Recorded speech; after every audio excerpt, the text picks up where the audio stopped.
अरे भाई, आज तो भाई साहब अपनी ही अक्कड़ में ऐसे फंसने वाले हैं कि गूगल मैप भी रास्ता नहीं बता पाएगा। भाई को लगा गेम उसकी जेब में है, लेकिन गेम ने जेब ही बदल दी। आज किसी की ऐसी बेइज्जती होने वाली है कि उसका आत्मविश्वास छुट्टी पर चला जाएगा। बंदा खुद को शेर समझ रहा था, लेकिन अगले ही पल पता चला दहाड़ तो सामने वाला मार रहा है। आज पैसे की ऐसी बारिश होगी कि अमीर भी कैलकुलेटर लेकर बैठ जाएंगे। मैं पूरे 5 साल तक एक सुपरस्टार के पीछे पागलों की तरह घूमने वाला, दिल से प्यार करने वाला बॉयफ्रेंड था। भाई ने प्यार में ऐसी ऐसी कुर्बानियां दी कि अगर उनका हिसाब लगाया जाए तो पूरी किताब छप जाए। लेकिन फिर धड़ाम, एक दिन मैडम ने अपनी रिलेशनशिप सबके सामने ऑफिशियल कर दी। मैंने सोचा चलो आखिरकार दुनिया को हमारे प्यार के बारे में पता चल ही गया, लेकिन अगले ही पल मेरी पूरी दुनिया उलटी पड़ गई, क्योंकि उसका बॉयफ्रेंड मैं नहीं था। अरे भाई, उस पल तो ऐसा लगा जैसे किसी ने सीधे दिल पर जेसीबी चला दी हो।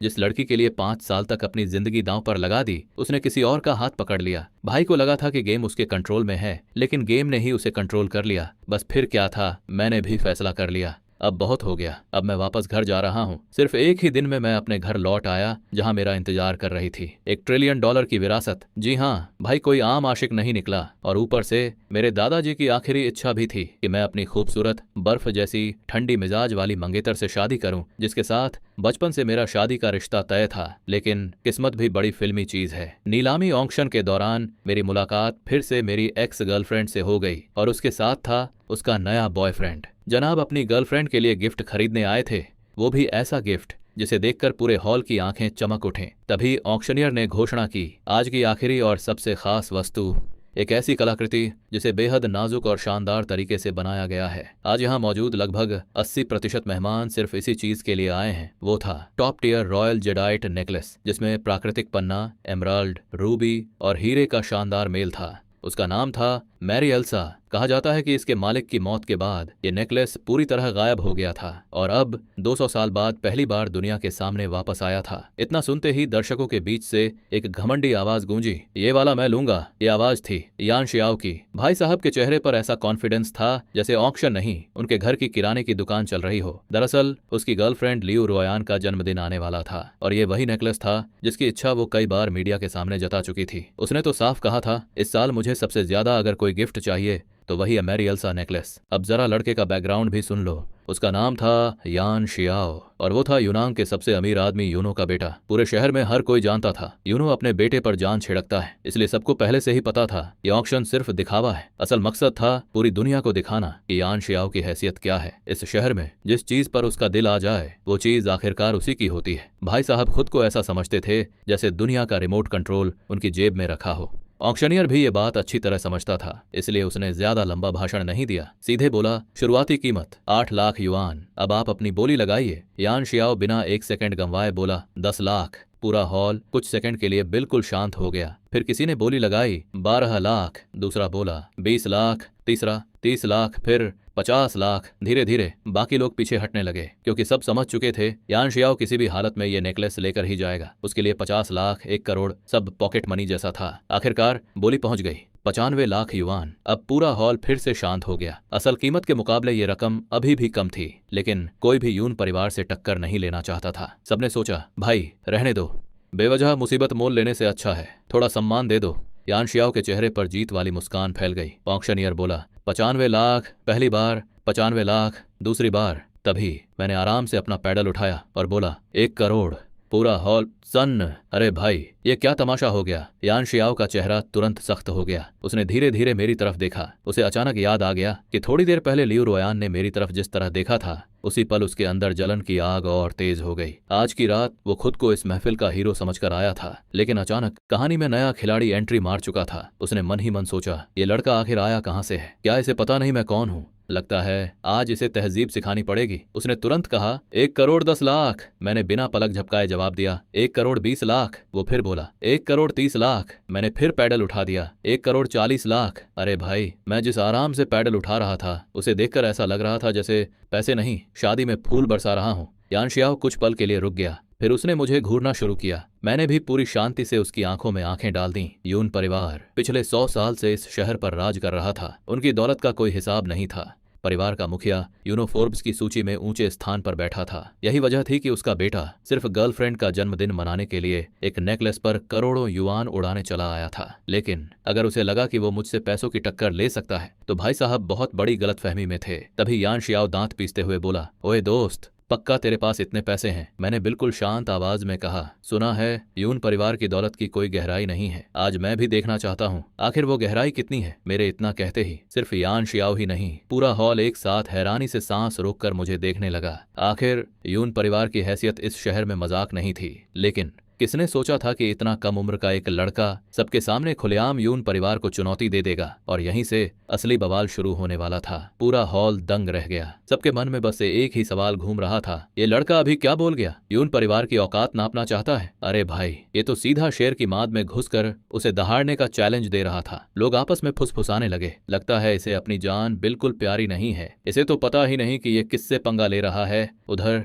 यान शियाओ भी मेरी बात सुनकर कुछ सेकंड के लिए सन्न रह गया। उसे उम्मीद ही नहीं थी कि कोई इंसान सिर्फ उसे ही नहीं बल्कि पूरे यून परिवार की इज्जत को खुली चुनौती दे देगा। बस अब तो भाई साहब के अंदर का घमंड पूरी तरह आग बन चुका था। उसने दांत भींचकर जोर से चिल्लाया, 1.5 करोड़। मैंने बिना एक पल गंवाए जवाब दिया, 1 करोड़ 60 लाख। अब जो खेल शुरू हुआ वो देखकर पूरे हॉल की धड़कनें तेज हो गईं। यान शियाओ जितनी बोली बढ़ाता, मैं हर बार आराम से सिर्फ 10 लाख और जोड़ देता। उसका हर बार मैं ऐसे रोक रहा था जैसे क्रिकेट में गेंद नहीं, मच्छर पकड़ रहा हूं। अरे भाई का कॉन्फिडेंस देखकर तो सामने वालों की बैटरी ही लो हो गई। धीरे धीरे बोली की रकम पागलों की तरह बढ़ती चली गई और जितनी कीमत बढ़ रही थी उतनी ही तेजी से यान शियाओ का चेहरा सफेद पड़ता जा रहा था। उसका गुस्सा अब 7वें आसमान पर था। वो मन ही मन चीख रहा था, ये आदमी आखिर है कौन? क्या इसके लिए पैसे कूड़े के ढेर जैसे हैं? ये नेकलेस इतनी कीमत का है भी नहीं। उधर लियू रोयान उसके बगल में खड़ी सब कुछ चुपचाप देख रही थी, लेकिन उसके चेहरे की हालत यान शियाओ से भी ज्यादा खराब थी। वो एक शब्द तक बोलने की हिम्मत नहीं कर रही थी, यहाँ तक कि मेरी तरफ ठीक से देखने की भी हिम्मत नहीं थी। उसे सबसे बड़ा डर यही था कि कहीं मैं सबके सामने उसका पुराना रिश्ता उजागर न कर दूं। अगर यान शियाओ को पता चल गया कि वो पहले मेरे साथ रिश्ते में थी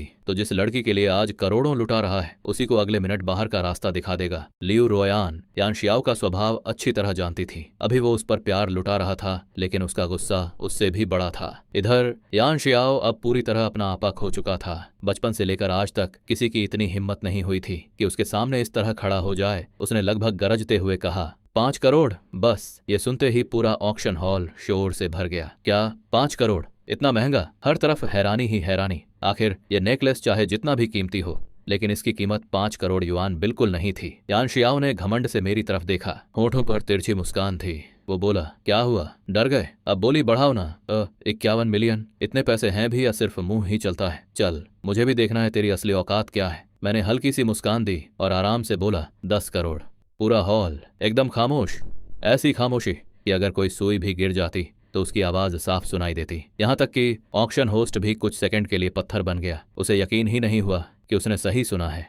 कुछ पल बाद वो खुद को संभालते हुए जोर से चिल्लाया, 10 करोड़ युआन। पहली बार उसने तुरंत यान शियाओ की तरफ देखा, लेकिन अब यान शियाओ का चेहरा पूरी तरह सफेद पड़ चुका था। ऐसा लग रहा था जैसे किसी ने उसके सीने पर सीधा हथौड़ा मार दिया हो। 10 करोड़ ये रकम मजाक नहीं थी। उसके पिता ने उसे इस ऑक्शन के लिए अधिकतम 3 करोड़ तक खर्च करने की अनुमति दी थी। जो 5 करोड़ उसने अभी बोला था वो भी उसकी आखिरी सीमा थी, लेकिन किसने सोचा था कि सामने वाला इंसान सीधे 10 करोड़ बोल देगा। उधर मैं बिल्कुल शांत बैठा था। ऐसा लग रहा था जैसे 10 करोड़ नहीं 10 रुपए की बात कर रहा हूं। ऑक्शन होस्ट फिर बोला, 10 करोड़। दूसरी बार। कुछ सेकंड रुका, फिर हथौड़ा बजाते हुए चिल्लाया, 10 करोड़। तीसरी बार। सोल्ड। बधाई हो सर, ये नेकलेस अब आपका है। बस इतना सुनते ही लियू रोयान खुद को रोक नहीं पाई। वो अपनी सीट से उछलकर खड़ी हो गई। गुस्से से मेरी तरफ उंगली दिखाते हुए चिल्लाई, इसके पास पैसे ही नहीं हैं। सब लोग सुन लो, ये यहाँ सिर्फ तमाशा करने आया है। ये एक धोखेबाज है। यान शियाओ ने तुरंत उसकी तरफ मुड़कर पूछा, तुम इसे जानती हो? लियू रोयान ने दांत पीसते हुए कहा, बिल्कुल जानती हूँ। इसे कौन नहीं जानता? यही तो वो बदनाम डी-लिस्ट मेल आर्टिस्ट है, मुशियन। बस पूरा हॉल गपशप से गूंज उठा। सारी निगाहें एक साथ मेरी तरफ घूम गईं। अरे तो ये वही मुशियन है, वही जो औरतों के पैसों पर जीने के लिए बदनाम हुआ था। लियू रुओयान ने ताना मारते हुए कहा, इसके जैसे आदमी के पास 10 करोड़ कहाँ से आएंगे? ये सिर्फ एक ठग है। लेकिन मैंने उनकी किसी बात का जवाब नहीं दिया। मैं आराम से अपने पैर पर पैर चढ़ाकर महंगे सोफे पर टिक गया और उनके इस पूरे ड्रामे को मुस्कुराते हुए देखने लगा। अरे भाई, अब तो मामला ऐसा हो गया था कि पॉपकॉर्न की कमी महसूस होने लगी। लियू रुओयान ठंडी लेकिन जहरीली आवाज में बोली, मुशियन, तुझे अंदाजा भी है तूने क्या कर दिया? तूने इस नेकलेस की बोली 10 करोड़ पर बंद कराई है। अब तुझे पूरे 10 करोड़ देने ही पड़ेंगे, वरना, उसने मेरी तरफ घूरते हुए कहा, तुझे समुद्र में फेंक कर मछलियों का चारा बना दिया जाएगा। आज तेरा अंत तय है। मैंने मासूम चेहरा बनाकर पूछा, क्या 10 करोड़ बहुत ज्यादा होते हैं क्या? बस। ये सुनते ही लियू रुओयान लगभग चीख पड़ी। तुझे लगता है ये लोग मजाक कर रहे हैं? सच में तुझे मछलियों को खिला देंगे। यान शियाओ भी आगे बढ़ आया। उसने ठंडी आवाज में कहा, इस पर समय बर्बाद मत करो। फिर पूरे हॉल की तरफ मुड़कर ऊंची आवाज में बोला, यहां मौजूद सभी लोग गवाह रहें। मैं, यान शियाओ, सबके सामने घोषणा करता हूं, अगर ये पैसे नहीं दे पाया तो नियम के अनुसार इसे सीधे समुद्र में फेंका जाएगा। इतना सुनते ही पूरा हॉल फिर से शोर से भर गया। हर कोई इस तमाशे का मजा लेने लगा। लेकिन तभी भीड़ के बीच से ऑक्शन मैनेजर आगे आया। उसने हाथ उठाकर कहा, कृपया सभी लोग शांत हो जाइए। फिर उसने नियम समझाते हुए कहा, हमारे यहाँ सबसे ऊंची बोली लगाने वाला ही विजेता माना जाता है। इस सज्जन की बोली पूरी तरह वैध है। इन्होंने यह नेकलेस जीत लिया है, लेकिन जाने से पहले इन्हें कम से कम 30% एडवांस जमा करना होगा। हमारा ऑक्शन हमेशा नियमों के अनुसार ही चलता है, यानी या तो मुझे पूरे 10 करोड़ देने होंगे या कम से कम 3 करोड़ एडवांस जमा करने होंगे। इतना कहकर ऑक्शन होस्ट मेरी तरफ आया। उसने विनम्रता से पूछा, सर, आप किस तरीके से भुगतान करना चाहेंगे? उधर यान शियाओ ने दोनों हाथ बांध लिए। चेहरे पर तिरस्कार भरी मुस्कान थी। वो हंसते हुए बोला, चलो अब देखते हैं ये आवारा कुत्ता आखिर 10 करोड़ निकालता कहां से है। पूरा हॉल एक बार फिर सांस रोके मेरी तरफ देखने लगा और मैं पूरी शांति और आत्मविश्वास के साथ मैंने धीरे धीरे अपनी जेब में हाथ डाला। पूरा हॉल मेरी हर हरकत को ऐसे देख रहा था जैसे अब कोई परमाणु बम निकलने वाला हो। मैंने बिना कुछ बोले आराम से एक कार्ड बाहर निकाला। बस जैसे ही यान शियाओ की नजर उस कार्ड पर पड़ी, उसके चेहरे का रंग उड़ गया। अभी कुछ सेकंड पहले तक जो शेर बनकर दहाड़ रहा था, अब उसकी हालत ऐसी हो गई जैसे किसी ने उसके पैरों के नीचे से जमीन खींच ली हो। लेकिन लियू रुओयान अभी भी चिल्लाए जा रही थी, हा हा हा, इसके बैंक अकाउंट में इतने पैसे हो ही नहीं सकते। तभी भीड़ में खड़ा एक आदमी उसकी बात सुनकर लगभग चीख पड़ा, कौन सा बैंक अकाउंट? अरे मैडम, ये कोई साधारण कार्ड नहीं है, ये ब्लैक कार्ड है, अनलिमिटेड ओवरड्राफ्ट ब्लैक कार्ड। इससे सिर्फ 10 करोड़ नहीं, 10 अरब युआन भी निकाले जा सकते हैं। पूरा हॉल फिर से सन्न। अरे भाई, अभी तक जो लोग मुझे भिखारी समझ रहे थे, अब वही लोग मुझे ऐसे देख रहे थे जैसे सामने कोई चलता फिरता खजाना खड़ा हो। लियू रुओयान भी ब्लैक कार्ड का नाम जानती थी, लेकिन उसने जिंदगी में कभी असली ब्लैक कार्ड देखा ही नहीं था। वो अविश्वास से बड़बड़ाई, ये कैसे हो सकता है? इसके पास ब्लैक कार्ड कैसे हो सकता है? फिर अचानक उसके दिमाग में पुरानी बातें घूम गईं। वो मन ही मन सोचने लगी, अगर इसके पास सच में ब्लैक कार्ड था तो इसने पहले मुझे खर्च करने के लिए क्यों नहीं दिया? उधर यान शियाओ खुद से बड़बड़ाया, नामुमकिन, पूरी दुनिया में ऐसे कार्ड तो सिर्फ 3 ही हैं, आखिर इसे मिला कहां से? लियू रुओयान तुरंत बोली, ये नकली है, या तो इसने कहीं से चुराया है या फिर किसी का खोया हुआ कार्ड उठा लाया है। लेकिन ऑक्शन हाउस का स्टाफ तुरंत आगे आया। उन्होंने कार्ड को ध्यान से देखा, फिर पूरे सम्मान के साथ कहा, सर, यह बिल्कुल असली ग्लोबल बैंक ब्लैक कार्ड है।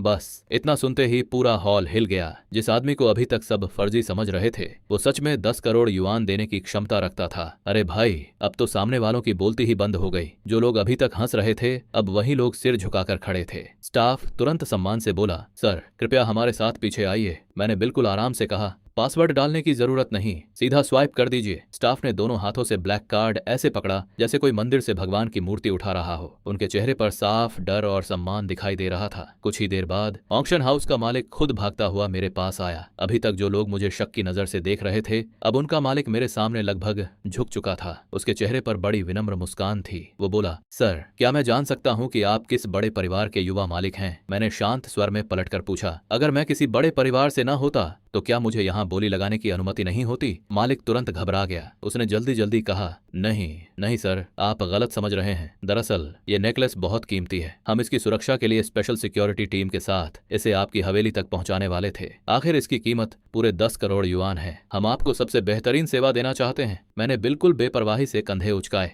फिर मुस्कुराकर कहा, बस एक छोटा सा गहना ही तो है, किसी अच्छी सी प्लास्टिक की थैली में डाल देना। वैसे भी मैं इसे बाद में किसी और को गिफ्ट कर दूंगा। पूरा हॉल फिर से दंग। अरे भाई, जिस नेकलेस के लिए लोग जान देने को तैयार थे, भाई उसे ऐसे ट्रीट कर रहा था जैसे मोहल्ले की दुकान से चिप्स का पैकेट खरीदा हो। मैंने पूछा, अब मैं जा सकता हूँ? स्टाफ तुरंत झुककर बोला, जी बिल्कुल सर, नेकलेस और आपका ब्लैक कार्ड आपकी कार तक पहुंचा दिया जाएगा। मैंने हल्का सा सिर हिलाया, फिर आराम से उठकर बाहर चल पड़ा। जैसे ही मैं आगे बढ़ा, पूरी भीड़ अपने आप दोनों तरफ हट गई। मेरे लिए एक अलग रास्ता बन गया। अब वही लोग जो कुछ मिनट पहले मुझे समुद्र में फेंकने की बातें कर रहे थे, सम्मान से रास्ता छोड़ रहे थे। किस्मत ने ऐसी पलटी मारी कि बेचारे देखते ही रह गए। मैं धीरे धीरे चलते हुए यान शियाओ के सामने आकर रुक गया। मैंने उसे ऊपर से नीचे तक देखा। उसका चेहरा गुस्से से लाल था, आंखों में सिर्फ नफरत ही नजर आ रही थी। जैसे ही उसने मुझे देखा, वो झल्लाकर बोला, क्या देख रहा है? मैं बिल्कुल शांत रहा, फिर मुस्कुराकर कहा, अपने पिता को मेरी तरफ से नमस्ते कहना और उनसे कहना मेरा सरनेम मू है। मैं किसी दिन खुद उनसे मिलने आऊंगा। बस। ये सुनते ही यान शियाओ के गुस्से का पारा और चढ़ गया। उसने दांत पीसते हुए मन ही मन सोचा, ये आखिर खुद को समझता क्या है? ऐसे बात कर रहा है जैसे मेरे पिता का कोई पुराना दोस्त हो।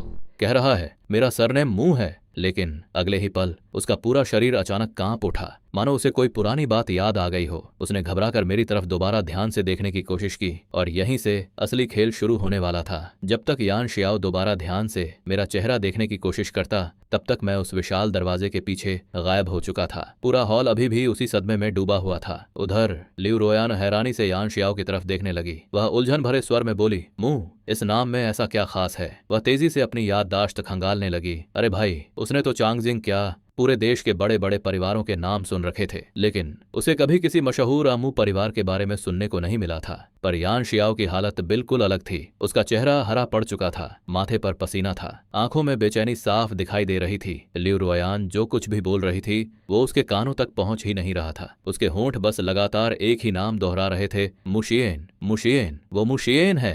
फिर अचानक उसके मुंह से एक और शब्द निकला, क्राउन प्रिंस। लियू रोयान ने धुंधली सी आवाज में ये शब्द सुना, क्राउन प्रिंस। वह और भी ज्यादा उलझ गई, लेकिन उधर यान शियाओ के दिमाग में तो मानो तूफान आ चुका था। उसे ऐसा महसूस हो रहा था जैसे उसकी पूरी दुनिया एक ही पल में ढह गई हो। अरे भाई, कुछ मिनट पहले तक जो बंदा खुद को शहर का बादशाह समझ रहा था, अब उसकी हालत ऐसी थी जैसे परीक्षा में पता चल जाए कि गलत प्रश्न पत्र हल कर आया है। उसने तुरंत फैसला किया, मुझे अभी इसी वक्त यून परिवार के पास वापस जाना होगा। एक सेकंड भी बर्बाद किए बिना यान शियाओ अपने लोगों को लेकर ऑक्शन हॉल से निकल गया। उधर लियू रोयान अभी भी वहीं खड़ी थी। उसका दिमाग अब तक उसी बात में अटका हुआ था। मुशियेन ने सच में 10 करोड़ युआन ऐसे ही निकाल दिए। वह खुद से बड़बड़ाई, अभी जो हुआ वो सच में मुशियेन था या फिर मैं सपना देख रही हूँ?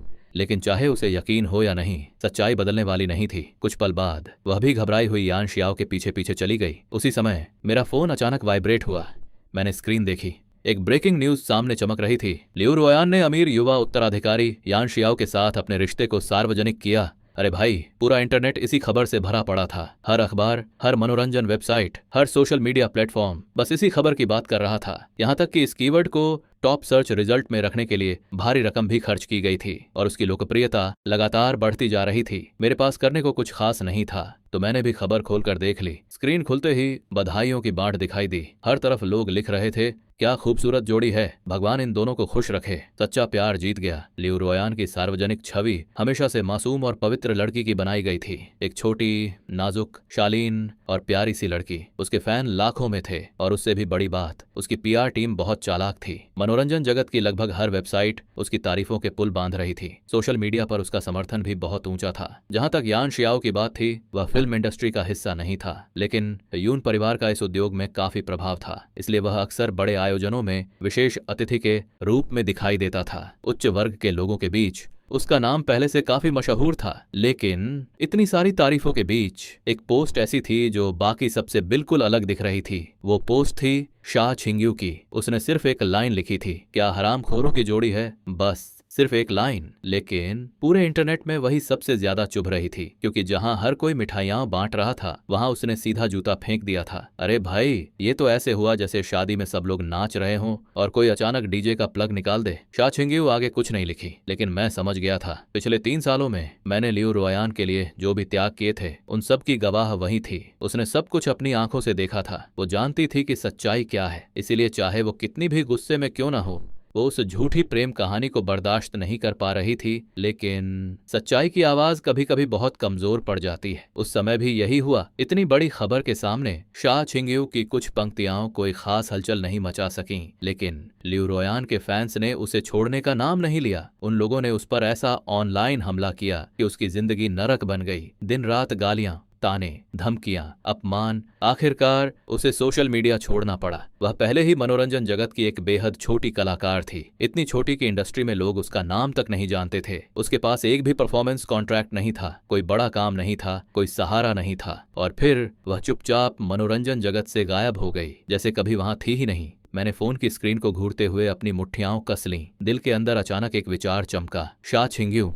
मैंने तुरंत फोन निकाला और उसका नंबर डायल किया, लेकिन फोन बंद था। मैंने फिर कोशिश की, फिर और फिर, लेकिन हर बार वही जवाब मिला, स्विच्ड ऑफ। मेरे मन में बेचैनी बढ़ने लगी। मैंने तुरंत इंटरनेट पर उसके बारे में खोजबीन शुरू कर दी, लेकिन जितना ज्यादा खोजता गया उतना ही अजीब महसूस होने लगा। कोई नई गतिविधि नहीं, कोई नया काम नहीं, कोई नया इंटरव्यू नहीं, कोई विज्ञापन अनुबंध नहीं, कुछ भी नहीं। ऐसा लग रहा था जैसे शा छिंग्यू अचानक इस दुनिया से गायब हो गई हो, जैसे वह हवा में घुलकर पूरी तरह लापता हो चुकी हो। और तभी मेरे दिल में एक अजीब सी आशंका पैदा हुई, क्योंकि मुझे महसूस हो रहा था कि लेकिन असली बवाल तो अब शुरू होने वाला था। मनोरंजन जगत ये ऐसी जगह है जहां अगर कोई कलाकार मशहूर नहीं हो पाया तो धीरे धीरे लोग उसका नाम तक भूल जाते हैं। और शा छिंग्यू के साथ भी बिल्कुल यही हुआ। एक अनजान कलाकार जिसे कभी पहचान ही नहीं मिली, उसका गायब हो जाना इंडस्ट्री के लिए कोई बड़ी बात नहीं थी। लेकिन मैंने अपनी मुट्ठी कस ली, मन ही मन बोला, मेरे दोस्त मुशियन की दोस्त इतनी बुरी तरह हार कर कभी गायब नहीं हो सकती, मैं ऐसा होने ही नहीं दूंगा। बस अगले ही पल मैंने तुरंत गुओनियन को फोन लगाया। फोन उठते ही मैंने पूछा, हमारे परिवार के पास कुछ एंटरटेनमेंट कंपनियां भी हैं ना? गुओनियन तुरंत बोली, जी यंग मास्टर, हमारे परिवार की संपत्तियों में 3 घरेलू मनोरंजन कंपनियां हैं। इन सभी को प्रोफेशनल सीईओ संभालते हैं। संस्कृति और मनोरंजन के क्षेत्र में कुल 3 कंपनियां हैं, लेकिन उनमें से सिर्फ एक कंपनी परिवार की एक शाखा सीधे चलाती है।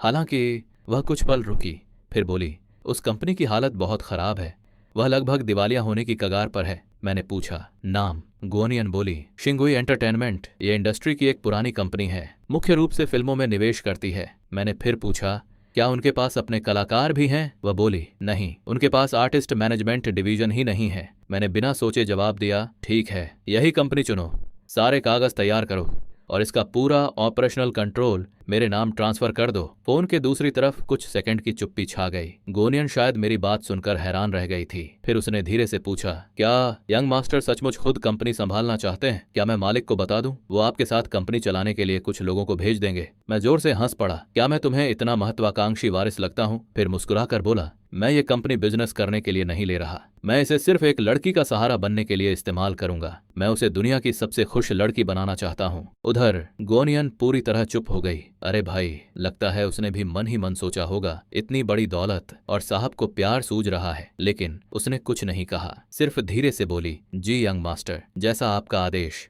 फिर उसने पूछा, क्या और कोई तैयारी करनी है? मैंने कहा, हाँ, कल मेरे साथ बाहर चलना। गुओनियन सिर्फ मेरी सहायक नहीं थी, वह कंप्यूटर की जीनियस थी और मेरी सबसे भरोसेमंद दाहिने हाथ जैसी साथी भी। उसने बिजली की रफ्तार से सारे दस्तावेज तैयार किए और कुछ ही मिनटों में सब मेरे फोन पर भेज दिए। मैंने शा छिंग्यू की फाइल खोली, उसे देखते ही दिल भारी हो गया। पिछले कई सालों से वह छोटे छोटे दूर दराज 13वें दर्जे के शहरों में जाकर स्टेज शो कर रही थी। मनोरंजन जगत में लगभग कोई उसका नाम तक नहीं जानता था और जिस कंपनी को मैं खरीदने जा रहा था उसकी हालत उससे भी ज्यादा खराब थी।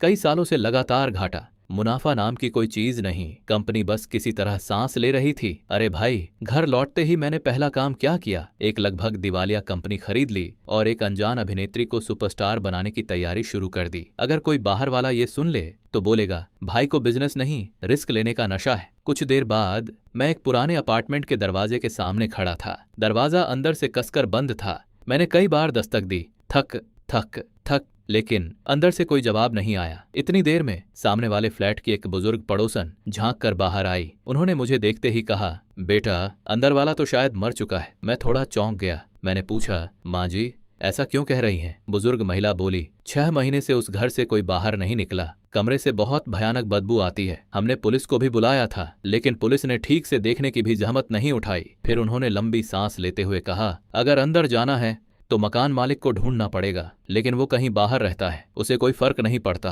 कहता है पूरे साल का किराया पहले ही मिल चुका है, अब कॉन्ट्रैक्ट खत्म होगा तब देखेंगे। मैंने हल्का सा सिर हिलाया, मन ही मन बोला, क्या झंझट है, फिर मुस्कुराकर पड़ोसन से कहा, माँ जी, आज ही ये मामला खत्म कर देता हूँ। बुजुर्ग महिला मुझे शक भरी नजरों से देखने लगी। तुम कैसे करोगे? मैंने कोई जवाब नहीं दिया, बस एक कदम पीछे हटकर पूरी ताकत से दरवाजे पर लात मारी। धड़ाम ऐसी आवाज आई कि पूरी बिल्डिंग गूंज उठी। लकड़ी का दरवाजा बीच से फट गया, एक बड़ा सा छेद बन गया। बुजुर्ग महिला का मुंह खुला का खुला रह गया। अरे भाई, उनके चेहरे पर ऐसा एक्सप्रेशन था जैसे उन्होंने पहली बार किसी फिल्म का हीरो असली जिंदगी में देख लिया हो। मैं बिना कुछ बोले झुककर उसी छेद से अंदर घुस गया। कमरे के अंदर शा छिंग्यू गहरी नींद में सो रही थी, ऐसी नींद जैसे दुनिया से उसका कोई लेना देना ही ना हो।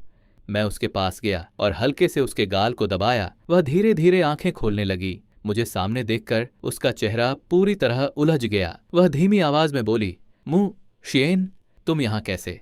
उसके बाल पूरी तरह बिखरे हुए थे, चेहरे पर थकान साफ दिखाई दे रही थी। अब उसमें पहले वाली स्टार वाली चमक बिल्कुल नहीं बची थी। वह तुरंत रजाई के अंदर और छिप गई। धीरे से बोली, शिएन, तुम यहाँ क्यों आए हो और अंदर आए कैसे? मैंने कोई रहम नहीं किया, सीधे उसकी रजाई पकड़कर एक झटके में खींच ली। बेचारी मजबूरी में उठकर बैठने को मजबूर हो गई और यहीं से कहानी का अगला तूफानी मोड़ शुरू होने वाला था। शा छिंग्यू अनमने ढंग से बिस्तर से उठकर बैठ गई। अभी उसकी आंखें पूरी तरह खुली भी नहीं थीं कि उसका मुंह अपने आप चलने लगा। क्या तुम मुझे उस ग्रीन टी लड़की लियू रुआयान को सबक सिखाने के लिए बुलाने आए हो? वो गुस्से से बोली। तुम बिल्कुल चिंता मत करो, मैंने तो उसके लिए पहले से ही गोबर का पूरा ढेर तैयार करके रखा है। जिस दिन वो मुझे दिख गई, सीधे उसके सिर पर उड़ेल दूंगी, तभी मेरे दिल का गुस्सा ठंडा होगा। अरे भाई, ये सुनकर मैं हंसूं या रो, कुछ समझ ही नहीं आया। उसी पल मुझे पड़ोस वाली आंटी की बात याद आ गई। कमरे से बहुत बदबू आती है। अब जाकर सारा मामला समझ आया। ये लड़की तो सचमुच मिशन पर निकली हुई थी। उसने सच में वो पूरा गोबर बाथरूम में संभाल कर रख छोड़ा था। मैंने जैसे ही बाथरूम की तरफ देखा, उधर से ऐसी खुशबू, मतलब ऐसी ऐतिहासिक सुगंध आ रही थी कि मेरी आत्मा तक हिल गई। अरे भाई, अगर उस बदबू का कोई अवार्ड होता तो पहला इनाम इसी बाथरूम को मिलता। शा छिंग्यू पूरी गंभीरता से बोली। जैसे ही मैंने वो खबर पढ़ी, मैंने सारी तैयारी शुरू कर दी थी। उस उस ग्रीन टी लड़की से बदला लिए बिना मैं चैन से नहीं बैठूंगी। मैंने गहरी सांस ली, फिर चारों तरफ देखा। कमरे में बैठने तक की जगह नहीं थी। हर तरफ फास्ट फूड के खाली डिब्बे पड़े थे, कपड़े इधर, किताबें उधर, कूड़ा कहीं, बर्तन कहीं। पूरा कमरा ऐसा लग रहा था जैसे तूफान आकर गया हो। शा छिंग्यू की जिंदगी पूरी तरह बिखर चुकी थी और ये देखकर मेरे दिल में हल्का सा दर्द उठा, क्योंकि जब मैं पहले उसके साथ रहता था तब वो बेहद साफ सुथरी लड़की थी। उस समय मैं तो बिल्कुल नालायक था, मुझे घर के किसी काम की समझ नहीं थी। लेकिन शा छिंग्यू सब कुछ संभाल लेती थी, खाना, सफाई, कपड़े, हर छोटी बड़ी चीज। मैं इधर उधर देखते हुए एक मैगजीन उठा लेता हूँ। उसके कवर पर एक जाना पहचाना चेहरा था, काय कुंगन। वो पहले की तरह ही स्मार्ट और चमकदार दिख रहा था। उसे देखते ही पुरानी यादें अचानक ताजा हो गईं। कई साल पहले जब हम उस बड़े टैलेंट प्रतियोगिता में हिस्सा ले रहे थे, तब फैन वोटिंग में मैं पहले नंबर पर था। लोग मुझे कहते थे लुक्स और टैलेंट दोनों का परफेक्ट कॉम्बिनेशन, और काई कुंगन दूसरे नंबर पर था। उसे लोग सिर्फ टैलेंट वाला खिलाड़ी मानते थे। गाना, डांस, रैप, हर चीज में वह शानदार था। खासकर उसका हिप हॉप डांस, उसका मशहूर आयरन माउंटेन लीन मूव, सिर्फ उसी एक स्टेप से उसने लाखों फैंस बना लिए थे। लेकिन हम दोनों के फैन ग्रुप हमेशा आग और पानी की तरह रहे। जहां एक जाता वहां दूसरा झगड़ा अपने आप शुरू हो जाता। अरे भाई, सोशल मीडिया पर तो दोनों फैन क्लब ऐसे लड़ते थे जैसे विश्व युद्ध चल रहा हो। और उन दिनों शा छिंग्यू हमेशा मेरी तरफ खड़ी रहती थी। जब मैं प्रतियोगिता से बाहर हो गया, तब काई कुंगन की टीम ने शा छिंग्यू को इतना दबाया कि वह सिर उठाकर भी नहीं चल पाती थी। धीरे धीरे उसका करियर भी अंधेरे में डूबता चला गया। मुझे उसकी हालत का पता बहुत पहले से था, लेकिन उस समय मैं खुद अपने परिवार से अलग हो चुका था। मेरे पास ताकत नहीं थी, पैसा नहीं था, मैं चाहकर भी उसकी मदद नहीं कर पाया। लेकिन अब सब बदल चुका था। मैंने शा छिंग्यू की तरफ देखा। इतने लंबे समय से मुश्किलों में रहने के बावजूद उसने अपनी फिटनेस का पूरा ध्यान रखा था। उसका फिगर अब भी शानदार था। वो हमेशा से बहुत अनुशासित लड़की रही थी, रोज जिम जाती थी, खुद पर मेहनत करती थी। उसका अंडाकार चेहरा बहुत नाजुक और खूबसूरत था, और जब वो मुस्कुराती तो ऐसा लगता जैसे पूरे कमरे में रोशनी फैल गई हो। उसकी आंख के कोने पर एक छोटा सा तिल भी था। वही तिल उसकी खूबसूरती में एक अलग ही जान डाल देता था। मैं मन ही मन सोचने लगा, शाह छिंगयू का चेहरा बेहद अलग और याद रह जाने वाला है। उसमें वो प्राकृतिक आकर्षण है जो दर्शकों को पहली नजर में पसंद आ जाए। लेकिन उसकी पुरानी मैनेजमेंट कंपनी उसकी सबसे बड़ी खूबी समझ ही नहीं पाई। उन्होंने जबरदस्ती उसकी इमेज बदल दी, उसे एक ठंडी, घमंडी, बड़ी बहन वाली छवि में ढाल दिया। इतना ही नहीं, मेकअप से उसकी आंख के पास वाला खूबसूरत तिल तक छिपा दिया। पिछले कुछ सालों में मनोरंजन जगत में एक नया ट्रेंड चल पड़ा था। हर अभिनेत्री खुद को ठंडी, रहस्यमयी और दबंग दिखाना चाहती थी। अगर लोग उन्हें लेडी बॉस या लॉर्ड कह दें तो वो उसे सम्मान समझती थीं। लेकिन मेरी सोच बिल्कुल अलग थी। तभी शाह छिंगयू जल्दी जल्दी उठी, थोड़ा सा खुद को ठीक किया, फिर मुस्कुराते हुए दोनों हाथों से मेरा चेहरा पकड़ लिया। बहुत प्यार से बोली, मेरे अच्छे शियेन, जरा देखने दो, कहीं रो रो कर तुम्हारी आंखें लाल तो नहीं हो गईं। फिर उसने मुस्कुराकर कहा, उस खबर के बारे में मुझे सब पता है। असल में मैं आज खुद तुमसे मिलने आने वाली थी। उस ग्रीन टी लड़की को इतनी आसानी से माफ नहीं करेंगे। मैंने धीरे से उसके हाथ अपने चेहरे से हटा दिए और गंभीर होकर बोला, मैं यहाँ लियू रुओयान की बात करने नहीं आया हूँ। मैंने उसकी आंखों में देखते हुए कहा, पड़ोस वाली आंटी बता रही थीं कि तुम 6 महीने से घर से बाहर ही नहीं निकली। शाह छिंगयू तुरंत सिर हिलाने लगी। अरे ऐसा कैसे हो सकता है? अगर मैं 6 महीने घर में ही रहती तो बीमार नहीं पड़ जाती। फिर हंसने की कोशिश करते हुए बोली, मैंने बस अपनी दिनचर्या बदल दी है। दिन में सोती हूँ और रात में बाहर निकलती हूँ। कुछ पल रुककर उसने धीरे से कहा, असल वजह यह है कि मैं उन लोगों से नहीं मिलना चाहती जिन्हें मैं जानती हूँ। मैंने लंबी सांस छोड़ी, फिर शांत आवाज में पूछा, क्या उनसे बचने से सब ठीक हो जाएगा? क्या मीडिया तुम्हारे बारे में कम बुरा लिखेगा? क्या इंडस्ट्री वाले तुम्हारी बुराई करना बंद कर देंगे? मेरी बात सुनते ही शाह छिंगयू का चेहरा धीरे धीरे उदास हो गया। मैंने मेज पर रखी वही मैगजीन उठाई, फिर उसकी तरफ देखते हुए बोला, तुम आज भी ये मैगजीन पढ़ रही हो, इसका मतलब तुम्हारे दिल की आग अभी पूरी तरह बुझी नहीं है। और मुझे साफ महसूस हो रहा था, लेकिन असली कहानी तो अब शुरू होने वाली थी। मैंने शाह छिंगयू की आंखों में सीधे देखते हुए कहा, क्या तुम सच में इसी जिंदगी से खुश हो? क्या तुमने सच में सब कुछ छोड़ दिया है? कमरे में कुछ पल के लिए पूरी खामोशी छा गई। मैंने गहरी सांस ली और धीरे से कहा, तुम भूल गई हो उस समय काई कुंगन ने हमारे साथ कितनी बार गंदी चालें चली थीं। जब मैं मुश्किल में था तब उसने मेरी मदद करने के बजाय मेरी हालत और खराब कर दी थी। उसने हमारे जख्मों पर नमक छिड़का था। मैंने अपनी मुट्ठी कस ली। मुझे एक एक बात आज भी साफ याद है। शाह छिंगयू की आंखें धीरे धीरे भर आईं। वह उदास होकर बोली, शियेन, मुझे भी सब याद है, लेकिन अब मेरे पास कोई दूसरा रास्ता नहीं है। वह हल्की सी हंसी हंसी, लेकिन उस हंसी में सिर्फ दर्द था। काई कुंगन और मैं अब एक ही दुनिया के लोग नहीं रहे। वो आज बड़ी बड़ी मैगजीन के कवर पर छपता है और मैं उसकी आवाज भर्रा गई। तुम नहीं जानते, इन कुछ सालों में मैंने कितनी बदतर जिंदगी जी है। न कोई बैकग्राउंड, न कोई पहचान, न कोई सहारा, और ऊपर से मुझे लोगों की चापलूसी करना भी नहीं आता। उसने सिर झुका लिया। मैं तो बस समाज के सबसे निचले हिस्से में रहने वाली एक मामूली इंसान हूँ। इस पूरी इंडस्ट्री की सबसे बेबस और सबसे दयनीय लड़की। उसकी आंखों के किनारे लाल हो गए। वह सुबकी, फिर जबरदस्ती मुस्कुराने की कोशिश करते हुए बोली, छोड़ो ना शियेन, मेरी चिंता मत करो, अभी सबसे जरूरी बात तुम हो। अचानक वह एकदम उछलकर खड़ी हो गई। जोश में बोली, चलो मैं अभी बाथरूम से गोबर वाली बाल्टी उठाकर लाती हूँ। आज हम दोनों लियू रुओयान से हिसाब बराबर करेंगे। वह पूरी प्लानिंग के साथ बोलती चली गई, मैंने सब सोच लिया है, गंदा काम मैं करूंगी, तुम बस दूर खड़े होकर देखना। मैं कसम खाती हूँ उसके सिर पर पूरा गोबर उड़ेल दूंगी, जिंदगी भर नहीं भूलेगी।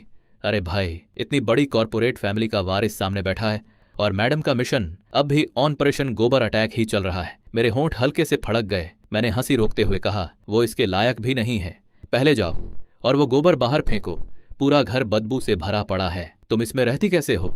शाह छिंगयू ने सिर खुजाते हुए कहा, अच्छा तो तुम मुझे लियू रुओयान से बदला लेने के लिए बुलाने नहीं आए? मैंने तुरंत जवाब दिया, मेरे पास इतना खाली समय नहीं है। मैं तुमसे नए साल की चैरिटी गाला के बारे में बात करने आया हूँ। वह पूरी तरह चौंक गई। क्या? कौन सा गाला? तुम क्या बोल रहे हो? मैंने पूछा। तुम विबो नहीं देखती? उसने मासूमियत से सिर हिलाया। नहीं। फिर बिल्कुल गंभीर चेहरे से बोली, कल मैंने विबो पर लियू रुओयान का मजाक उड़ाने वाली पोस्ट डाली। उसके बाद मैं सीधे बाथरूम में गोबर तैयार करने चली गई। जब वापस आई तो कमरे में इतनी बदबू हो रही थी कि मैं सीधा सो गई। वैसे भी अब तक लोग मुझे इंटरनेट पर फिर से गालियां दे रहे होंगे। मैंने माथा पकड़ लिया। अरे भाई, दुनिया सोशल मीडिया चला रही है और ये लड़की बाथरूम में गोबर की रिसर्च कर रही है। मैंने बेबस होकर कहा, पहले जाओ वो गोबर बाहर फेंको, फिर हम दोनों मिलकर उसे कहीं दूर फेंक आएंगे। उसके बाद मैं तुम्हें मेकओवर कराने ले जाऊंगा। बस इतना सुनते ही शाह छिंगयू की आंखें चमक उठीं, लेकिन उसने मेरी बात का मतलब बिल्कुल उल्टा समझ लिया। वह खुशी से बोली, वाह, मतलब लियू रुओयान को सबक सिखाने से पहले स्टाइलिश बनकर जाएंगे? ये आइडिया तो कमाल का है।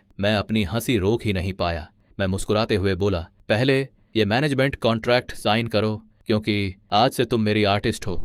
मैंने अपना बैग खोला, अंदर से पहले से मुहर लगा हुआ एक कॉन्ट्रैक्ट निकाला और उसके सामने रख दिया। शाचिंग्यू ने हैरानी से कॉन्ट्रैक्ट पकड़ा। जैसे ही उसकी नजर ऊपर लिखे नाम पर पड़ी, उसका पूरा शरीर जम गया। उस पर लिखा था शिंगुई एंटरटेनमेंट आर्टिस्ट मैनेजमेंट कॉन्ट्रैक्ट। उसने घबराकर तेजी से पन्ने पलटने शुरू कर दिए। उसकी पुरानी कंपनी उसे पहले ही निकाल चुकी थी और उसके बाद कोई भी कंपनी उसे साइन करने को तैयार नहीं थी। कुछ पन्ने देखने के बाद वह मेरी तरफ देखने लगी। ये इतना छोटा क्यों लिखा हुआ है? तुम मेरे साथ मजाक कर रहे हो क्या? तुमने ये इंटरनेट से डाउनलोड किया है ना? मैं मुस्कुराकर बोला, अभी इसमें सारी डिटेल नहीं है, फिलहाल इसे साइन कर दो। कुछ दिनों बाद मैं तुम्हें इसका पूरा अपडेटेड वर्जन दूंगा। वह और भी उलझ गई, भौहें सिकोड़कर बोली, आखिर तुम कहना क्या चाहते हो? मुझे कुछ भी समझ नहीं आ रहा, मैंने उसकी आंखों में देखते हुए कहा।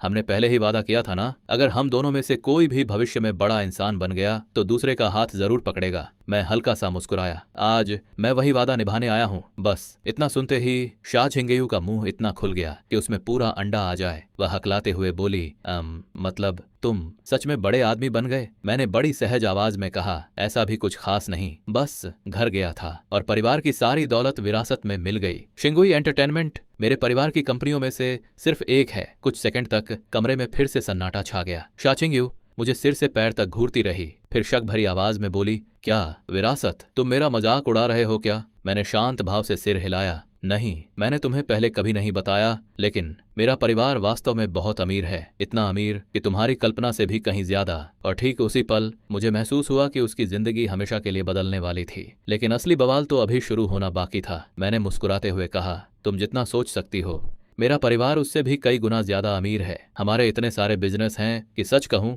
मुझे खुद भी अभी तक उन सब के नाम नहीं पता। मैंने हंसते हुए कंधे उचकाए। सीधी भाषा में कहूं तो बहुत बहुत बहुत ज्यादा पैसा है। अरे भाई, ये कोई अमीरी नहीं थी, ये तो अमीरी का भी बाप निकला। शा छिंगेयू ने फिर से कॉन्ट्रैक्ट की तरफ देखा। उसकी नजर उस चमकदार लाल मुहर पर टिक गई। अचानक वह घबराकर बोली, शियेन, सील की नकल करना अपराध है, तुम ऐसा बिल्कुल मत करना। मैं अपनी हंसी रोक नहीं पाया। मैंने बैग खोला, फिर उसमें से 2 शानदार निमंत्रण पत्र निकाले और उसके हाथ में रख दिए। मैंने मुस्कुराकर कहा, अच्छा अब इन्हें भी देख लो, फिर बताना ये भी नकली हैं या असली। शा छिंगेयू ने दोनों कार्ड हाथ में लिए, उन्हें बार बार उलट पलट कर देखने लगी। इतना ही नहीं, वह उन पर बने हस्ताक्षर तक उंगली से रगड़ने लगी। अरे भाई, मैडम को अभी भी पूरा शक था कि कहीं ये भी प्रिंटर से छपवाए हुए नकली कार्ड न हो। कुछ देर बाद उसकी आंखें पूरी तरह गोल हो गईं, चेहरे पर सिर्फ हैरानी थी। अचानक उसने मेरा हाथ पकड़ लिया और जोर जोर से हिलाने लगी। फिर मासूमियत से बोली, देखो, अब जब तुम इतने अमीर बन गए हो तो मुझे मत भूल जाना, आज से तुम ही मेरे शुगर डैडी हो। अरे भाई, ये सुनकर तो मेरी हंसी ही छूट गई। मैंने प्यार से उसके गाल पर हल्की सी थपकी दी, फिर मुस्कुराकर कहा, नहीं, ये रिश्ता नहीं चलेगा। मैंने उसकी आंखों में देखते हुए गंभीर आवाज में कहा, मैं चाहता हूं तुम मशहूर बनो, इतनी मशहूर कि काय कुंगन भी तुम्हारे सामने फीका पड़ जाए, इतनी मशहूर कि कोई भी तुम्हारी बराबरी न कर सके। मैं चाहता हूं तुम नई पीढ़ी की सबसे बड़ी सुपरस्टार बनो। इतना कहकर मैंने उसका हाथ पकड़ लिया और मुस्कुराते हुए कहा, चलो, तुम्हारी नई जिंदगी अभी से शुरू होती है। कुछ देर बाद शा छिंगेयू एक विशाल गगनचुंबी इमारत के सामने खड़ी थी। वह सिर उठाकर ऊपर लगे बड़े बड़े विज्ञापन बोर्ड को देख रही थी। उसकी आंखों में साफ हैरानी थी। ये देश की सबसे मशहूर स्टाइलिंग अकादमी थी, जीएम स्टाइलिंग सेंटर। ये जगह आम लोगों के लिए खुली ही नहीं थी। यहाँ सिर्फ वीआईपी ग्राहकों को, वो भी 1-to-1 प्रोफेशनल सर्विस मिलती थी। यहाँ तक कि जिन सुपरस्टार्स के अपने पर्सनल मेकअप आर्टिस्ट और स्टाइलिस्ट होते थे, वे भी बड़े इवेंट्स से पहले यहीं आते थे, क्योंकि वह जीएम सिर्फ मेकअप नहीं करता था, ये बड़े बड़े ब्रांड से कनेक्शन भी दिलाता था। महंगे और बेहद दुर्लभ हाई फैशन कपड़े भी उपलब्ध कराता था। इस इंडस्ट्री में अगर किसी कलाकार को जीएम स्टाइल करे तो उसे बहुत बड़ा सम्मान माना जाता था। शा छिंगेयू ने कभी सपने में भी नहीं सोचा था कि वह एक दिन इस जगह के सामने खड़ी होगी। अरे भाई, कल रात तक तो मैडम का पूरा प्लान था, गोबर उठाओ, ल्यू रोयान के सिर पर उड़े लो और फिर हमेशा के लिए शोबिज छोड़ दो। लेकिन आज वह उसी लड़की से बिल्कुल अलग इंसान बन चुकी थी। अब वह आज रात होने वाले ग्रैंड चैरिटी गाला की तैयारी करने आई थी। उसने घबराकर मेरी तरफ देखा, धीरे से बोली, शियेन, ये लेवल कुछ ज्यादा नहीं हो गया? मैं हल्के से हंस पड़ा। अब हमारे पास कोई दूसरा रास्ता नहीं है। इतने में जीएम के मालिक मिस्टर च्यू खुद बाहर निकलकर हमारा स्वागत करने आए। उन्होंने आते ही बड़े उत्साह से मेरा हाथ मिलाया, फिर बेहद सम्मान से सिर झुकाकर बोले, यंग मास्टर, एल्डर जिन जालाओं ने पहले ही मुझे सूचना दे दी थी जैसे ही पता चला कि उनके दत्तक पुत्र यहाँ आने वाले हैं, मैं सचमुच बहुत सम्मानित महसूस कर रहा हूँ। ये हमारे लिए बहुत बड़ा सौभाग्य है, मैंने हल्की मुस्कान के साथ कहा। आज आपको थोड़ी परेशानी उठानी पड़ेगी। वह तुरंत बोले, परेशानी? बिल्कुल नहीं, ये तो ऐसा है जैसे ड्रैगन खुद झींगे के घर आ जाए। कृपया मेरे साथ आइए, हमारे सभी स्टाइलिंग एक्सपर्ट आपका इंतजार कर रहे हैं। मैंने सिर हिलाया। ठीक है, चलते हैं। शा छिंग्यू खुशी से मुस्कुरा रही थी, लेकिन उसी समय टिंग, लिफ्ट का दरवाजा खुला। शा छिंग्यू अचानक हल्के से चौंक गई। मैंने उसकी नजर का पीछा किया और फिर मेरी भी नजर उसी तरफ चली गई। लिफ्ट से बाहर निकल रहे थे काई कुंगन और उसका मैनेजर। वो लोग बस हमारे सामने से गुजर ही रहे थे, लेकिन जैसे ही काई कुंगन ने शा छिंग्यू की आवाज सुनी, वो अचानक रुक गया, धीरे धीरे पलटा और मेरी तरफ देखने लगा। उसके चेहरे पर साफ हैरानी थी। कई साल बाद हम आमने सामने खड़े थे। अब काई कुंगन पहले से भी ज्यादा आकर्षक लग रहा था। उसने काला टक्सीडो पहन रखा था, छोटे छोटे स्टाइलिश बाल, आंखों पर स्मोकी मेकअप, पूरा लुक ऐसा जैसे कोई सुपरस्टार सीधे पोस्टर से बाहर निकल आया हो। ट्रेनिंग खत्म होने के बाद काई कुंगन अपने आइडल ग्रुप का सेंटर बनकर डेब्यू कर चुका था। वो देश के सबसे लोकप्रिय बॉय बैंड का लीडर था। उसकी लोकप्रियता आसमान छू रही थी। मनोरंजन जगत के सबसे बड़े सितारों में उसका नाम लिया जाता था। लेकिन जैसे ही उसकी नजर मुझ पर पड़ी, उसके चेहरे की मुस्कान गायब हो गई। उसकी आंखों में पुरानी दुश्मनी फिर से जाग उठी। उसका मैनेजर तुरंत आगे आया, धीरे से उसका हाथ पकड़कर पीछे खींचा। शायद वह उसे याद दिला रहा था, यहाँ कोई तमाशा मत करना। काई कुंगन ने बड़ी मुश्किल से अपना गुस्सा दबाया और बिना कुछ बोले आगे बढ़ने लगा। लेकिन उसी पल मैंने बिल्कुल शांत आवाज में कहा, बॉस च्यू, अभी तो आप मुझे बता रहे थे कि आपके यहाँ ग्राहकों की प्राइवेसी सबसे अच्छी होती है। मैंने हल्की मुस्कान के साथ काई कुंगन की तरफ देखा, फिर बोला, लेकिन लगता है ये प्राइवेसी उतनी भी अच्छी नहीं है। देखिए ना, दरवाजे के बाहर निकलते ही इतनी गंदी चीज से सामना हो गया। बस मेरे इतना कहते ही पूरा माहौल अचानक बर्फ जैसा ठंडा हो गया और यहीं से असली टक्कर शुरू होने वाली थी।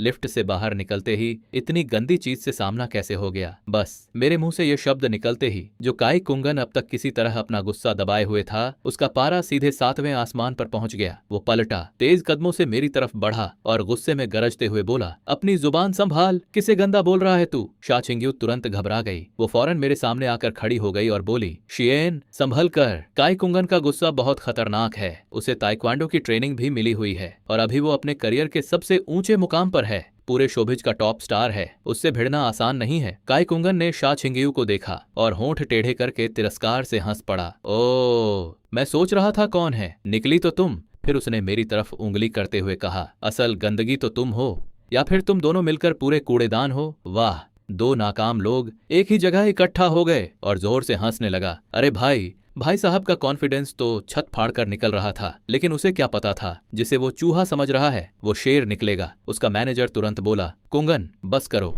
ज्यादा मत बोलो। लेकिन काई कुंगन हंसते हुए बोला, सिस्टर नाली, चिंता मत करो, यहाँ जीएम की सिक्योरिटी बहुत टाइट है, यहाँ कोई बाहरी नहीं है। उसने दोनों हाथ सीने पर बांध लिए, ठुड्डी ऊपर उठाई और अकड़ते हुए मेरे बिल्कुल सामने आ गया। हंसते हुए बोला, क्या बात है, फिर किसी अमीर औरत का सहारा मिल गया? जीएम तक आने लायक पैसे भी आ गए। लगता है गली का आवारा कुत्ता अब किसी का पालतू बन गया है। शा छिंग्यू से ये बर्दाश्त नहीं हुआ। उसने मुठ्ठियां भींच ली, दांत पीसते हुए बोली, काई कुंगन, जुबान संभाल कर बात करो। लेकिन मैं अब भी बिल्कुल शांत खड़ा था, बस उसकी आंखों में देख रहा था। काई कुंगन फिर हंसा, क्या हुआ, मैंने कुछ गलत कहा? 3 साल पहले तुम किसी अमीर औरत के पीछे नहीं भाग रहे थे? तुम्हारी वजह से इन्वेस्टर्स ने पैसा वापस नहीं खींच लिया था। पूरी इंडस्ट्री यही बोलती है, मैं कोई झूठ नहीं फैला रहा। उसने मेरी तरफ उंगली तान दी। अगर मेरे अंदर जरा भी शर्म होती तो मैं दोबारा कभी यहाँ मुंह दिखाने नहीं आता। सच में शर्म नाम की चीज ही नहीं बची तुम्हारे अंदर। जब यहाँ आने की हिम्मत कर ली तो 2 बातें सुनने की भी हिम्मत रखो। माहौल पूरी तरह गर्म हो चुका था। जीएम के मालिक च्यू घबराकर बीच में आ गए, चेहरे पर बनावटी मुस्कान लाते हुए बोले, मिस्टर काय, कृपया आप बस कीजिए। मिस्टर मू हमारे सम्मानित मेहमान हैं। मैंने अचानक शांत आवाज में कहा, बॉस च्यू, आप एक तरफ हट जाइए। च्यू ने मेरी तरफ देखा। मेरे चेहरे पर कोई भाव नहीं था, लेकिन मेरी आंखें पूरी तरह बदल चुकी थीं। उनमें अब सिर्फ ठंडी और खतरनाक हत्या जैसी नजर थी। उसे अचानक डर महसूस हुआ। उसका दिल जोर से धड़क उठा। अनजाने में ही वो पीछे हट गया। अब हम दोनों आमने सामने थे। पूरा माहौल ऐसा हो गया जैसे समय ही रुक गया हो। मैं धीरे धीरे एक कदम आगे बढ़ा। पहली बार काई कुंगन को एहसास हुआ कि मेरे अंदर का दबदबा कितना भारी है। मेरी नजर चाकू की धार जैसी तेज थी। ऐसा लग रहा था जैसे कोई अदृश्य पहाड़ उसके सीने पर रख दिया गया हो। फिर भी उसने अकड़ नहीं छोड़ी। सीना तान कर बोला, क्या समझता है खुद को? चाहे किसी कितने भी बड़े आदमी का सहारा मिल गया हो, मेरी नजरों में तेरी कोई औकात नहीं। फिर उसने अपना चेहरा मेरे बिल्कुल सामने कर दिया, अपने ही गाल पर थपथपाते हुए बोला, क्या हुआ, मारना चाहता है? मार, मेरा चेहरा यहीं है, अगर हिम्मत है तो एक थप्पड़ मारकर दिखा। अरे भाई, अब बंदा खुद ही लाइन में खड़ा होकर बोल रहा था, मारो मुझे तो किस्मत भी बोली होगी। चल बेटा, आज तेरी इच्छा पूरी करते हैं। मैंने बस एक लंबी सांस ली और अगले ही पल धड़ाक ऐसा जोरदार थप्पड़ पड़ा कि पूरी बिल्डिंग में उसकी आवाज गूंज उठी। चटाकूक, पूरा हॉल सन्न रह गया। सब कुछ 1 सेकंड से भी कम समय में हो गया। काई कुंगन को तो समझ ही नहीं आया कि हुआ क्या है। च्यू और शाछिंग्यू दोनों पत्थर की मूर्ति बनकर खड़े रह गए। मैंने आराम से अपना हाथ वापस खींचा, फिर हथेली पर हल्की सी फूंक मारी और मुस्कुराकर बोला, सच में बहुत गंदी चीज हो तुम। हाथ तक गंदा कर दिया। ये सुनकर काई कुंगन अब भी वहीं खड़ा था, चेहरा सुन्न, दिमाग बंद। मैंने उसकी तरफ देखकर हल्की मुस्कान दी। लगता है अभी भी तुम्हारी अकड़ बाकी है। मैंने फिर से हाथ उठाया और अगले ही पल चटाक चटाक चटापक लगातार 3 जोरदार थप्पड़ उसके गाल पर पड़े। उसका चेहरा एक तरफ झटक गया। वो घबराकर अपने गाल पकड़कर खड़ा रह गया। अब उसकी आंखों में पहली बार घमंड नहीं, डर दिखाई दे रहा था और यहीं से असली खेल शुरू होने वाला था। काई कुंगन की आंखें फटी की फटी रह गईं। उसे यकीन ही नहीं हो रहा था कि मैंने सचमुच उसे थप्पड़ मार दिया। वह गुस्से से कांपते हुए चीखा, मुशियेन, तेरा दिमाग खराब हो गया है क्या? उसके चेहरे का अपमान अब आग बन चुका था। वह बौखला कर अपना हाथ उठाता है और मुझे थप्पड़ मारने के लिए झपट पड़ता है। लेकिन उसी पल बॉस च्यू बिजली की रफ्तार से आगे बढ़े। उन्होंने उसका हाथ बीच में ही कसकर पकड़ लिया। मिस्टर काय, कृपया शांत हो जाइए। मैंने बस हल्की सी मुस्कान दी और आराम से एक कदम पीछे हटकर च्यू के पीछे खड़ा हो गया। अरे भाई, काय कुंगन तो पूरी तरह फट चुका था। वो सोच भी नहीं सकता था कि आज उसकी ये हालत होगी। लेकिन एल्डर जिन के दत्तक पुत्र को यहाँ खरोंच भी नहीं आनी चाहिए, ये सोचकर उन्होंने खुद को मेरी ढाल बना लिया। लेकिन काय कुंगन तो आग का गोला बन चुका था। उसने अपना पूरा ताइक्वांडो और बॉक्सिंग निकाल दी। घूंसे, धक्के, किक जो भी आया सब च्यू पर पड़ने लगा, यहाँ तक कि उनके चेहरे पर खून तक निकल आया। फिर भी वो लगातार कहे जा रहे थे, मिस्टर काय, कृपया शांत हो जाइए। अगर कोई नुकसान हुआ है तो जीएम उसकी पूरी भरपाई करेगा। हम आपको संतोषजनक जवाब देंगे। बस अभी शांत हो जाइए। इतने में 3 सिक्योरिटी गार्ड दौड़ते हुए आ गए। च्यू ने एक हाथ से काय कुंगन को रोके रखा और पीछे मुड़कर मुझसे बोले, मिस्टर मू, कृपया आप पहले यहाँ से निकल जाइए। मैंने बिल्कुल आराम से अपने कपड़ों की धूल झाड़ी, जैसे कुछ हुआ ही ना हो। फिर शाछिंग्यू की तरफ देखकर मुस्कुराया, चलो उस गंदगी पर अपना समय बर्बाद मत करो। काय कुंगन गुस्से से पागल हो चुका था। च्यू और सिक्योरिटी गार्ड्स ने इंसानी दीवार बनाकर हमें बाहर निकालना शुरू कर दिया। पीछे से उसकी दहाड़ पूरे जीएम में गूंज उठी, ये खत्म नहीं हुआ है, मैं तुम दोनों को छोड़ूंगा नहीं। उसका मैनेजर नाली भी अब तक डर के मारे पत्थर बना हुआ था। अब जाकर उसे होश आया। वह भागकर काय कुंगन के पास पहुंची, धीरे से बोली, दीवारों के भी कान होते हैं, पहले कमरे में चलते हैं, फिर बात करेंगे। लेकिन काय कुंगन कहाँ सुनने वाला था। वो लगातार चीखता ही जा रहा था। आखिरकार उसकी मैनेजर ने मजबूरी में उसका मुंह ही बंद कर दिया और च्यू की मदद से उसे घसीटते हुए अंदर ले जाया गया। अरे भाई, जिसने 5 मिनट पहले खुद गाल आगे करके कहा था, मार अगर हिम्मत है, अब वही 4 थप्पड़ों के बाद ऐसे तड़प रहा था जैसे सिस्टम हैंग हो गया हो। इसे कहते हैं अपनी ही डायलॉग बाजी में सेल्फ गोल कर लेना। दूसरी तरफ हम दोनों एक अलग स्टाइलिंग रूम में पहुंच चुके थे। मैं कवर शुरू हो चुका था, लेकिन शाछिंग्यू अभी भी सदमे में थी। वो बार बार मुझे देख रही थी। उसे यकीन ही नहीं हो रहा था, क्योंकि जब हम दोनों ट्रेनिंग कैंप में थे मैं हमेशा बहुत शांत रहता था। काय कुंगन चाहे जितना उकसाता, मैं कभी पलटकर जवाब तक नहीं देता था। हर बार शाछिंग्यू ही मेरे सामने खड़ी हो जाती थी, वही मुझे बचाती थी। लेकिन आज जिस लड़के को वो हमेशा बचाती आई थी, उसी ने अकेले पूरे शोबिज के सबसे बड़े स्टार को लगातार 4 थप्पड़ जड़ दिए। मैं मुस्कुराकर बोला, इन सालों में उसने तुम्हें भी बहुत परेशान किया होगा। शाछिंग्यू हल्की मुस्कान के साथ बोली, आज तुमने जो थप्पड़ उसे मारे, मुझे लगा वो सब मेरी तरफ से थे। मैं हंस पड़ा, जरूरी नहीं, वैसे भी थप्पड़ खाने का न्योता तो उसने खुद दिया था, मैंने तो बस उसकी इच्छा पूरी कर दी। अरे भाई, जब आदमी खुद बोले मार के दिखा, तो फिर डिलीवरी टाइम पर शिकायत कैसी? शाछिंग्यू फिर भी चिंतित थी, धीरे से बोली, शियेन, वो हमसे बदला लेगा ना। इस इंडस्ट्री में उसकी बहुत ताकत है, यहाँ सब गुटबाजी और पहचान से चलता है। मैं आराम से हंस दिया, इन बातों के बारे में सोचना बंद करो, आज रात पर ध्यान दो।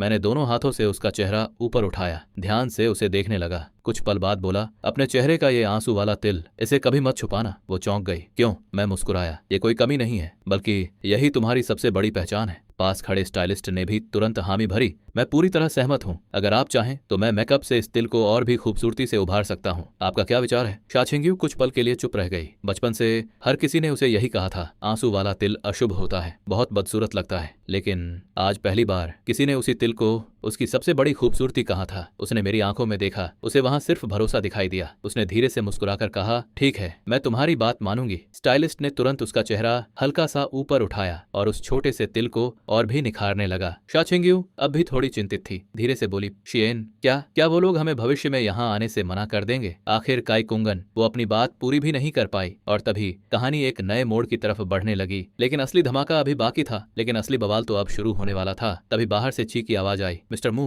क्या मैं अंदर आ सकता हूँ? मैंने शांत आवाज में कहा, आ जाइए। दरवाजा खुला और ची अंदर आया। उसके चेहरे पर सम्मान भी था और शर्मिंदगी भी। मिस्टर मू, आज आपको जो असुविधा हुई उसके लिए मैं दिल से माफी चाहता हूँ। मिस्टर काय वाला मामला हमने सुलझा दिया है, उन्हें पूरा मुआवजा दिया जाएगा, लेकिन आज के बाद जीएम में उनका प्रवेश हमेशा के लिए बंद रहेगा। यह सुनते ही शा चिंगशू का दिल जैसे एक पल के लिए रुक गया। अरे भाई, ये क्या सुन लिया? जिस जीएम में बड़े बड़े सुपरस्टार आने के लिए लाइन लगाते हैं, वहां का मालिक खुद किसी स्टार को बैन कर रहा है, और वो भी सिर्फ मेरे लिए। उसके मन में बस एक ही सवाल घूम रहा था, आखिर शियन है कौन? जीएम का मालिक इस इंडस्ट्री की एक जीती जागती दास्तान माना जाता है, लेकिन आज वही इंसान मेरे सामने इतने सम्मान से खड़ा था। मैंने बिल्कुल बेफिक्र अंदाज में कहा, काय कुंग वाले मामले को तुम लोग खुद संभालो, मुझे हर छोटी बात की रिपोर्ट देने की जरूरत नहीं है। ची तुरंत झुक गया। जी मिस्टर मू, क्या आपकी कोई और इच्छा है? आप जो भी आदेश देंगे मैं पूरी निष्ठा से पूरा करूंगा। मैं शा चिंगशू की खूबसूरत उंगलियों के नाखूनों से खेलते हुए बोला, फिलहाल बस इतना ही, तुम जा सकते हो। जी सर। ची तुरंत सम्मान के साथ बाहर निकल गया। दरवाजा बंद होते ही शा चिंगशू खुद को रोक नहीं पाए। शियन, आज रात हम क्या पहनने वाले हैं? उसकी आंखों में बच्चे जैसी चमक थी। असल में उसे पार्टी से ज्यादा अपने कपड़ों की चिंता थी। मैं मुस्कुराया। तुम क्या पहनना चाहती हो? वो दोनों हाथ फैलाकर बड़े उत्साह से बोली, मुझे बहुत बहुत बहुत बड़ा गाउन पहनना है, ऐसा कि जब मैं दरवाजे से अंदर जाऊं तो उसकी लंबी ट्रेल पूरे फ्रेम में फैल जाए, लोग गाउन देखें या मुझे यही समझ न पाए। मैं हंस पड़ा। अरे वाह, मैडम तो सीधे महारानी बनने की तैयारी में हैं। कुछ देर बाद हम कार में बैठे हुए थे। मैंने कार की खिड़की में अपना चेहरा देखा, मोबाइल निकाला, एक झटके में सेल्फी ली और अगले ही सेकंड सीधे पोस्ट कर दी। शा चिंगशू घबरा गई। रुको रुको रुको, लेकिन तब तक बहुत देर हो चुकी थी। वो सिर पकड़कर बोली, हे भगवान, तुमने फोटो एडिट भी नहीं की, कोई फिल्टर नहीं, कोई स्किन स्मूथ नहीं, कोई कलर करेक्शन नहीं। म्यूशियन, क्या कोई स्टार बिना एडिट किए सेल्फी पोस्ट करता है? मैंने अपनी तरफ उंगली करके मुस्कुराते हुए कहा, क्या तुम्हें मेरा पुराना नाम याद नहीं? मेरा चेहरा ही मेरा फिल्टर है। वो मुझे घूरने लगी। वाह भाई, कॉन्फिडेंस देखो, ये होता है असली लेवल। मैंने कई सालों से वीबो पर कुछ पोस्ट नहीं किया था। जैसे ही फोटो अपलोड हुई पूरा इंटरनेट हिल गया। ओ माय गॉड, म्यूशियन वापस आ गया। क्या ये सच है? इतने साल बाद पहली पोस्ट, पहले से भी ज्यादा हैंडसम लग रहा है। ये तो और भी मैच्योर और चार्मिंग हो गया। उधर न्यू ईयर चैरिटी गाला की लाइव स्ट्रीम भी शुरू हो चुकी थी। एक के बाद एक लग्जरी कारें रेड कारपेट पर रुक रही थीं। सुपरस्टार उतर रहे थे, फ्लैश लगातार चमक रहे थे, फैंस चीख रहे थे। इसी बीच काय कुंकुन अपनी महंगी कस्टम मेड सूट पहनकर रेड कारपेट पर आया। उसके चेहरे पर वही स्टार वाला घमंड साफ दिखाई दे रहा था। लेकिन तभी एक और काली बेंटले धीरे धीरे रेड कारपेट के सामने आकर रुकी। पूरा माहौल अचानक शांत हो गया। कार का दरवाजा खुला। सबसे पहले लंबी सीधी और बेहद आकर्षक टांगें बाहर आईं, फिर शानदार काला सूट दिखाई दिया और आखिर में एक ऐसा चेहरा सामने आया जिसे देखते ही पूरी लाइव स्ट्रीम कुछ सेकंड के लिए मानो जम गई। म्यूशियन वापस आ चुका था। अरे भाई, एंट्री हो तो ऐसी। फोटोग्राफर पागलों की तरह मेरी तरफ दौड़ पड़े। हर कैमरा, हर फ्लैश, हर लेंस सीधा मेरी तरफ घूम गया। लाइव चैट फट पड़ी। ओ माय गॉड, म्यूशियन सच में वापस आ गया। ये पहले से भी ज्यादा हैंडसम है। इसका ऑरा तो पूरी तरह बदल गया। इतना मैच्योर, इतना क्लासी, इतना डेंजरस लुक। मैं चेहरे पर हल्की मुस्कान लिए आराम से कार से उतरा, कैमरों को धीरे से एक तरफ हटाया और बिना किसी घबराहट के भीड़ के बीच से चलता हुआ आगे निकल गया। हालांकि मैं कैमरे से आगे बढ़ चुका था, लेकिन दर्शकों की नजरें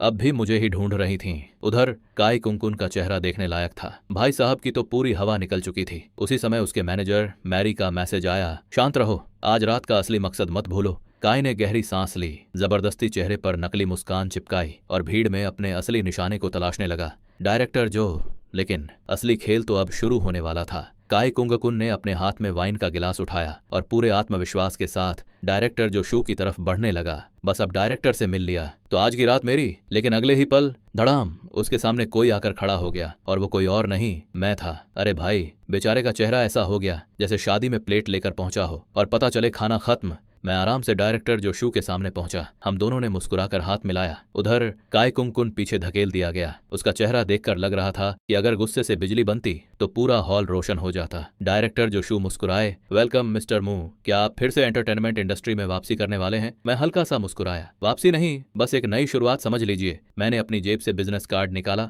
और उनकी तरफ बढ़ा दिया। उस पर लिखा था, चेयरमैन शिंगवे एंटरटेनमेंट, मूशियन। डायरेक्टर जोशू ने कार्ड देखा और उनकी आंखें फैल गईं। क्या आप चेयरमैन हैं? मैंने बिल्कुल सामान्य अंदाज में कहा। हाँ, बस एक छोटी सी कंपनी है, ज्यादातर फिल्मों में निवेश करती है। आज कंपनी की तरफ से डोनेशन देने आया हूँ और अपने पहले कलाकार को भी दुनिया दिखाने लाया हूँ। डायरेक्टर जोशू ने उत्सुकता से पूछा, आपका कलाकार कहाँ है? मैंने मुस्कुराकर रेड कारपेट की तरफ इशारा किया। वो रही। डायरेक्टर ने उधर देखा और अगले ही पल उनकी आंखें चमक उठीं। शा चिंगशू धीरे धीरे हमारी तरफ आ रही थी। उसने आधुनिक ड्रेस नहीं बल्कि पारंपरिक हानफू पहना हुआ था। लाल रंग का खूबसूरत ऊपरी वस्त्र, लंबी बहती हुई स्कर्ट, चौड़ी बाहें और बेहद शालीन चाल। उसका अंडाकार चेहरा पहले ही बेहद सुंदर था। ऊपर से उसकी आंख के पास मौजूद छोटा सा तिल मेकअप से लाल बेर के फूल जैसा उभारा गया था। अगर यहां तक देख लिया है तो तुम लेजेंड हो। अब जल्दी से लाइक ठोक दो, सब्सक्राइब दबा दो और कमेंट में लिखो, मैं आखिर तक जिंदा बच गया। जो कमेंट नहीं करेगा उसके फोन की बैटरी 1% पर अटक जाए।